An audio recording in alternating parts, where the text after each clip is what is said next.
Far, far away in a land covered with soft grass, there was a calm, sparkling lake in the middle of a forest.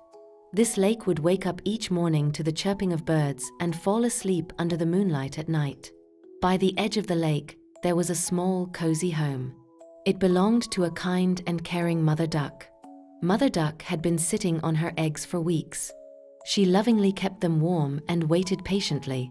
One morning, a soft crack, crack, crack was heard. The eggs began to hatch. 1, 2, 3, 4 little ducklings. They were all yellow, fluffy, and very cute. But one egg hadn't hatched yet. Mother duck felt a little worried but kept waiting patiently. Finally, the biggest egg began to crack. From inside came a rather odd-looking chick. It wasn't yellow like the others, it was gray. Its feathers were puffier, its beak a bit longer, and its feet were huge. The other ducklings looked at it curiously. "You're not like us," said one. "You look funny," giggled another. The different duckling lowered its head, feeling very sad. But Mother Duck quickly stepped in. "Every baby is special. Being different doesn't make you less. You have your own beauty, your own special time," she said. Time passed, and the ducklings began to grow.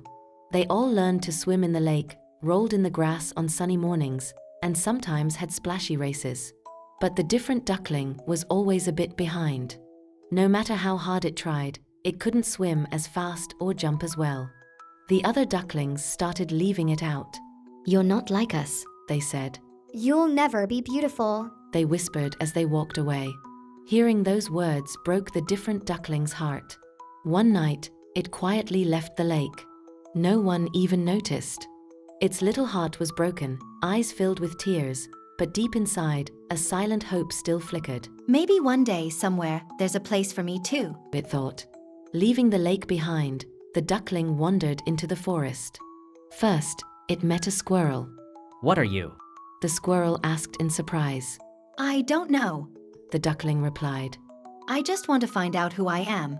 The squirrel gave it some nuts, then said goodbye. On its journey, the duckling tried to talk to tiny fish, played with frogs, but none of them made it feel like it truly belonged. Still, it never turned bitter. It never hurt anyone. The love inside it always stayed. Days passed. Seasons changed. Cold winter arrived.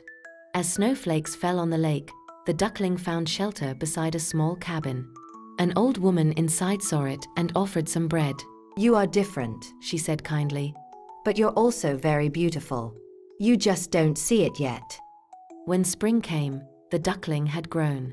One morning, as it tried to swim in a nearby lake, a group of swans approached. Their bright feathers and graceful necks shone like light. Shyly, the duckling came closer. "I'm not like you, am I?" it said. But one of the swans looked into its eyes and smiled. "Have you ever looked in a mirror?" The duckling looked into the water and couldn't believe its eyes. It was now a swan. White feathers, elegant wings, a proud neck. It had always been a swan, just waiting for the right time. That day, for the first time, it felt beautiful and worthy. It glided across the lake with the swans, dancing with the sound of the wind. The place it had searched for all along was here, a place where it was loved and accepted just as it was. And that night, as moonlight touched the lake, the little swan tucked its head under its wing and closed its eyes. Its heart was full of peace, because now it knew, being different wasn't bad at all. Sometimes, the most beautiful things simply take a little longer to appear. And now, sweet child, gently close your eyes.